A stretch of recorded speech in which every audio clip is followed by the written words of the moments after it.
Western Africa includes the countries lying south of the Sahara and east and north of the Atlantic Ocean. The region is divided into two parallel belts of land. The western portion of the Sudan, a geographic area that stretches across the entire width of Africa, and the coastal region, or Guinea Coast. The nations of the western Sudan include Cape Verde, the Gambia, Senegal, Mauritania, Mali, Burkina Faso, Niger, and Chad. The nations of the Guinea Coast are Guinea-Bissau, Guinea, Sierra Leone, Liberia, Côte d'Ivoire, Ghana, Togo, Benin, Nigeria, Cameroon, and Equatorial Guinea. Accra is the largest city in Ghana, a densely populated country of more than 20 million people. Ghana is made up of a former British colony known as the Gold Coast and part of a territory called Togoland.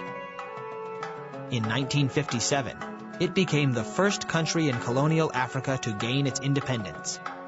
After years of turmoil, Ghana emerged as a democracy in the 1990s. The country's many ethnic groups hold colorful festivals throughout the year to celebrate their local histories and cultures. Some festivals mark the harvest or start of a new year. Others are a time for people to remember their ancestors. The festival of Fetu Afashe is celebrated in Ghana's Cape Coast, 90 miles west of Accra. This harvest festival also commemorates the country's first contact with European settlers.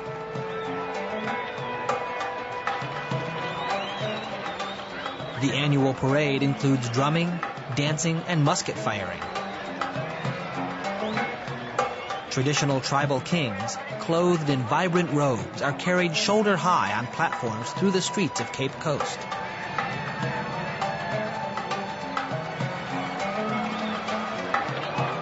The tradition also includes making sacrifices and offerings to the 77 gods of the land for a bountiful harvest. For the people of Ghana, it is important to show they will not forget their past as they embrace their future.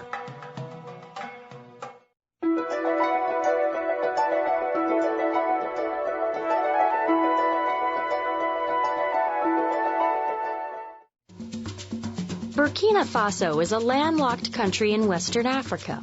It is bordered by Mali to the west and north, Niger to the east, Benin to the southeast, and Togo, Ghana, and Côte d'Ivoire to the south. Benin is a small, narrow country on the Atlantic coast. It borders Nigeria to the east, Niger and Burkina Faso to the north, and Togo to the west. Benin's capital is Porto Novo, but Cotonou is the country's chief port and largest city. Burkina Faso, known as Upper Volta before 1984, is geographically in the Sahel, which is the agricultural region between the Sahara and the coastal rainforest. The capital city of Ouagadougou is located in the center of the country. Burkina Faso is one of the poorest countries in the world, with the majority of the population living in rural areas. Water supply is a problem in Burkina Faso. Less than 10% of the land can be farmed without irrigation. With the help of international organizations, villagers are learning new ways to manage land resources. To keep the land fertile, farmers build stone barriers around their fields to trap water and soil runoff. They also dig small, shallow holes, fill them with compost and manure, and then plant crop seeds. The holes catch water that would otherwise wash away. Deep wells or boreholes provide clean drinking water, which helps keep villagers healthy. By practicing better land management and developing mineral resources, Burkina Faso is working towards a brighter future.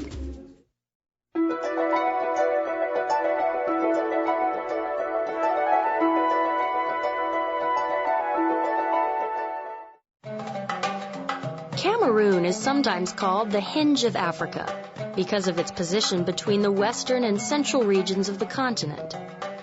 It is bordered by the Atlantic Ocean and Nigeria to the west, Chad and the Central African Republic on the east, the Democratic Republic of the Congo, Gabon, and Equatorial Guinea to the south. It is about 180,000 square miles in area. That's slightly larger than California. Cameroon is one of the most geographically diverse countries in Africa, covering 3 major zones: the northern savanna, the southern and eastern rainforest, and the northwestern hill region near Nigeria. The capital, Yaoundé, is located in the south-central region of the country. Yaoundé is the bustling urban center of Cameroon's economy. Oil refining and crude oil products from offshore drilling lead the nation's industries. While that has led to a decline in agriculture, farming still accounts for about a third of the country's economic output. Cameroon is one of the world's leading cocoa producers. In the less developed northern regions, the chief occupation is raising cattle. Cameroon has been described as a racial crossroads. With more than 200 ethnic groups, the country has one of the most diverse populations in Africa. English and French are the country's official languages, but people in more than 200 ethnic groups speak 24 major African languages. About 40% of the people practice a variety of traditional religions. Another 40% are Christian, and Muslims make up the remaining 20%. Every ethnic community in Cameroon has its own musical traditions.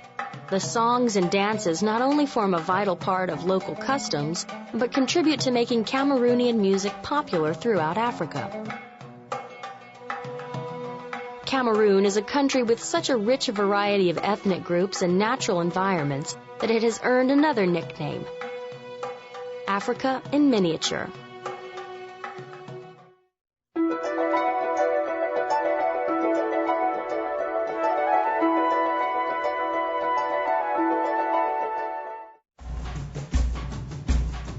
Côte d'Ivoire is located in Western Africa along the Atlantic coast. It is bordered by Ghana to the east, Burkina Faso and Mali to the north, and Guinea and Liberia to the west. The northern half of the country consists of plateaus, while lagoons dominate the eastern portion of the coastal region. Equatorial forests and savannas are present in the north. The extreme western region is mountainous, and it includes Côte d'Ivoire's highest point, Mount Nimba, on the Guinean border. The official capital is Yamoussoukro, located on the banks of Lake Kassou. But the former capital of Abidjan is still the government's administrative center and the country's largest city. Since the 1960s, Côte d'Ivoire, a leading producer of cocoa, has been one of the most prosperous of the tropical African countries. But in 1999, a coup that overthrew its president sparked years of military and political turmoil that continues today. The army has been fighting off rebels in the northern part of the country since 2002, when the rebels' candidate for president was barred from the election. Supporters of the current president say they're concerned about the large number of immigrants in their country, so they passed a law stating that presidential candidates must be born in Côte d'Ivoire and that both parents must be Ivorian. The opposition leader insists he is fully Ivorian, but his opponents claim he was born in Burkina Faso. Both sides signed a truce in January 2003, but it has not been fully implemented. A multinational peacekeeping force remains in the country, working to help restore order.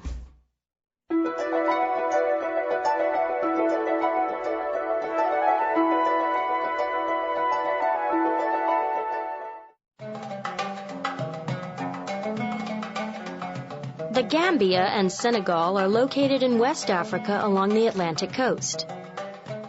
The Gambia is the smallest country in Africa, just 200 miles long and 30 miles wide.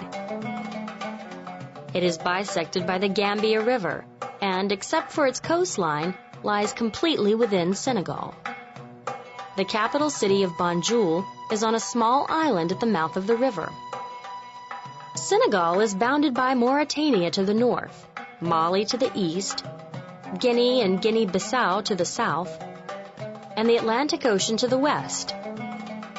The Senegal River defines much of the country's northern and eastern borders. On the west is the capital of Dakar, one of the busiest ports in Africa. Dakar is a modern, bustling city on the Atlantic coast. French colonists established it there in 1857 when they built a fort.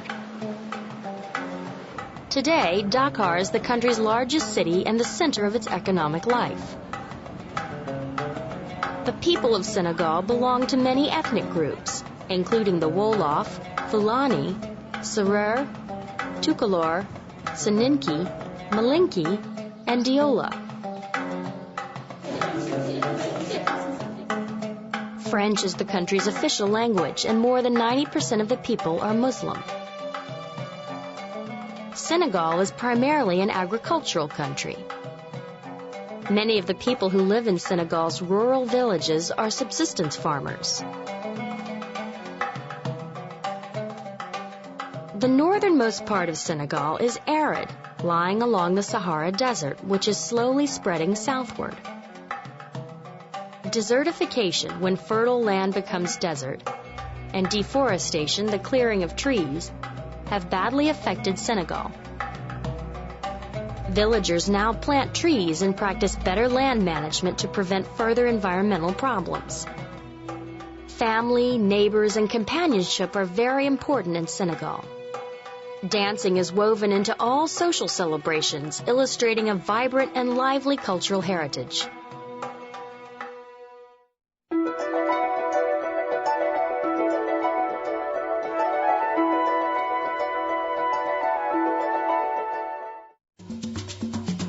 Guinea is located in Western Africa. It is bordered by Guinea-Bissau on the northwest, Senegal to the north, Mali to the north and east, Côte d'Ivoire to the southeast, Liberia and Sierra Leone to the south, and the Atlantic Ocean to the west. Guinea is a humid and tropical country, with a coastal region marked by inlets, estuaries, and the Kaloum Peninsula in the south. Most of Guinea's population is Muslim, but a small, influential percentage is Roman Catholic. Conakry is the country's capital and major port. Despite a wealth of natural resources, Guinea remains underdeveloped and plagued by poverty. Infant mortality is high. About half the population does not have access to drinkable water. The problems worsened in recent years as refugees from Liberia, Sierra Leone, and Côte d'Ivoire poured into Guinea seeking to escape civil wars in their own countries. At one point, the number of refugees was estimated at more than 1 million. The fighting has also occasionally spilled across the border into Guinea, forcing tens of thousands of Guineans to flee their homes. Most of the refugees from Sierra Leone have returned to their country, but as many as 100,000 refugees remain in Guinea. International aid organizations are working to help manage the crisis.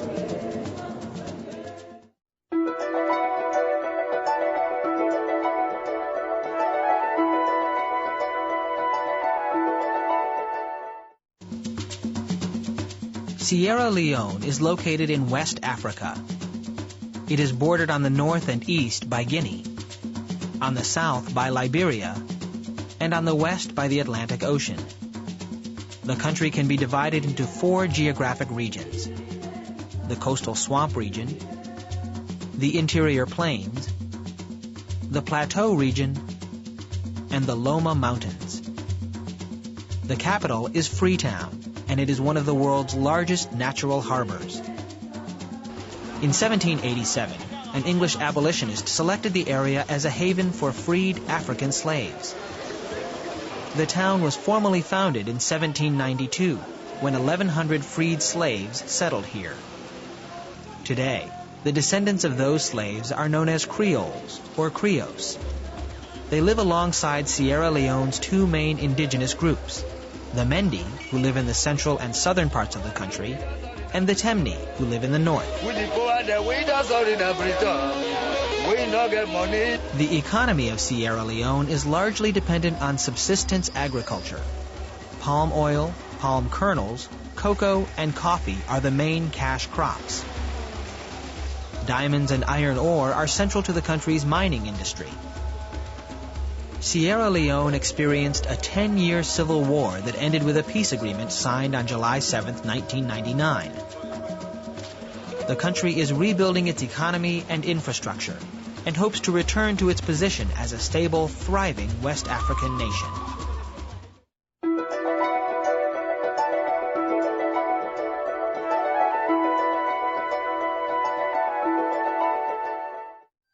The Republic of Ghana lies on the Gulf of Guinea in West Africa and borders Burkina Faso, Côte d'Ivoire, and Togo.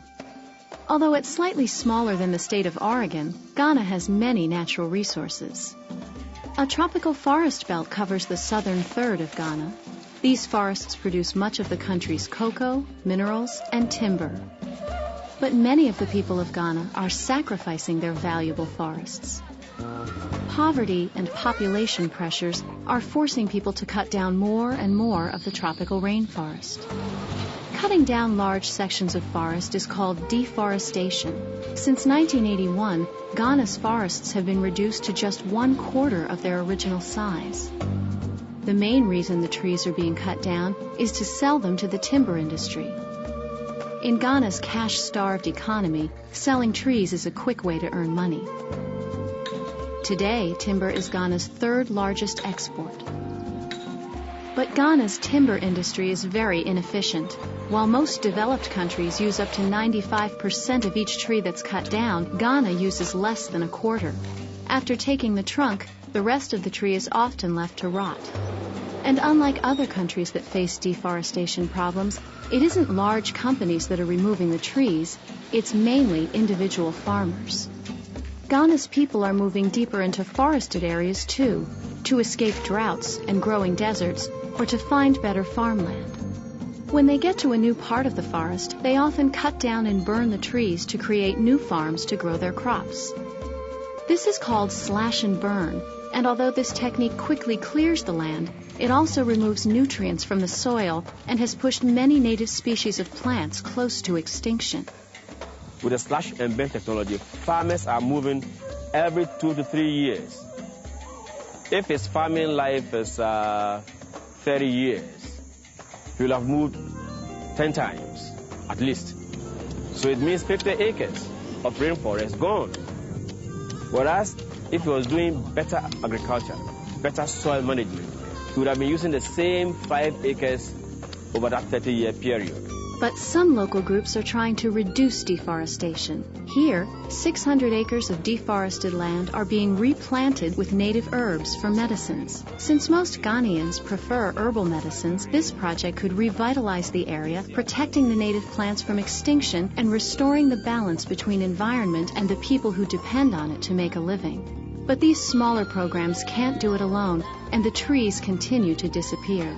To combat this problem, the government has made regulations that require newly deforested areas to be replanted with trees. Given enough time, Ghana's rainforest will eventually regenerate and regrow. The question is there enough time?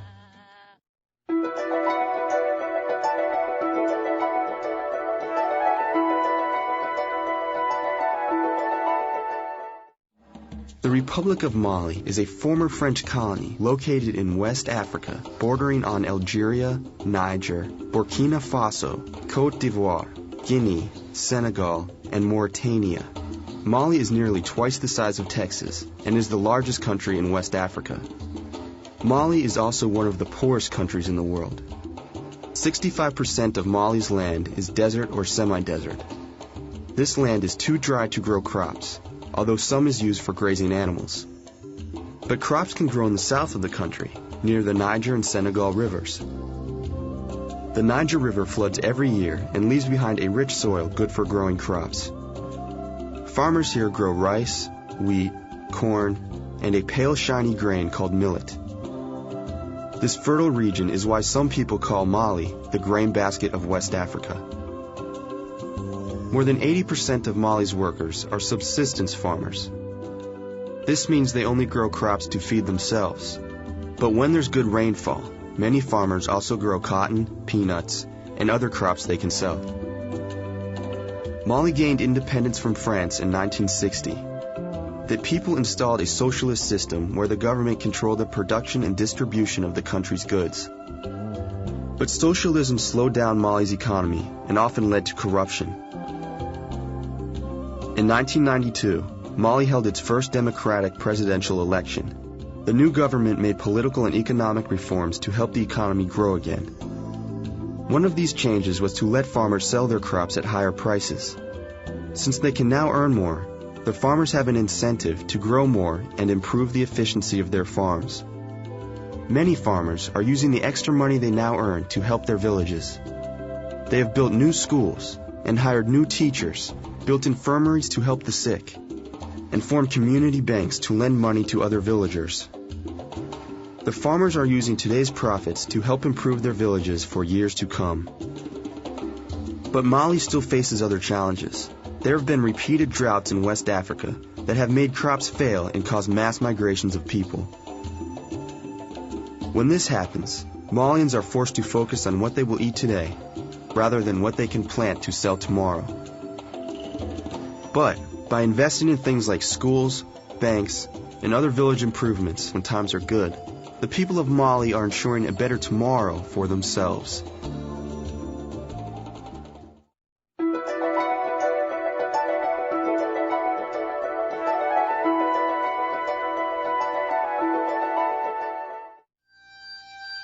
Nigeria is more than twice the size of California.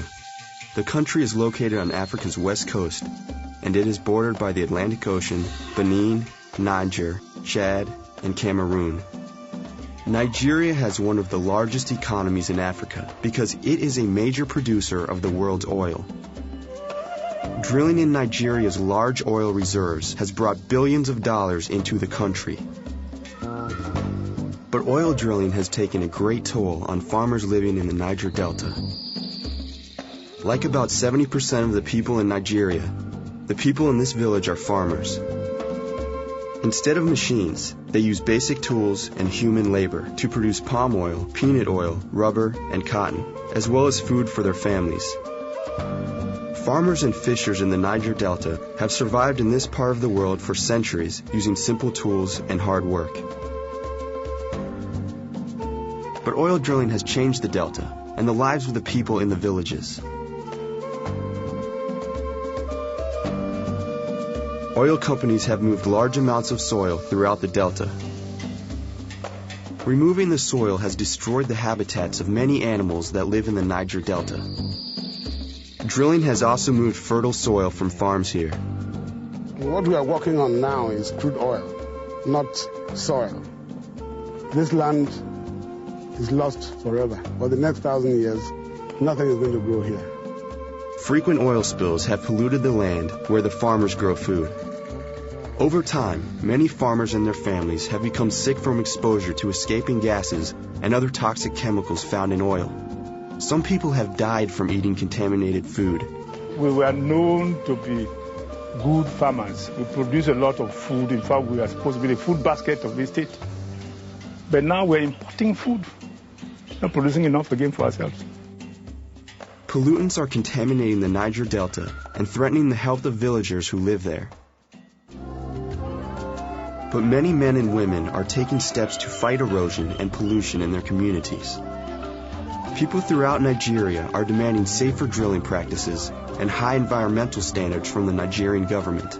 We are going to demand our rights peacefully, non-violently, and we shall win. People in this village are using ancient methods to preserve their farmland. Farmers here are planting several different crops at once. This protects the soil from erosion. These farmers are also relying on natural fertilizers such as manure instead of chemicals to improve the soil. Only time will tell if the Nigerian government will be able to make changes that will reduce pollution on the Niger Delta. In the meantime, many farmers, like those in this village, are working together to make sure that their way of life survives.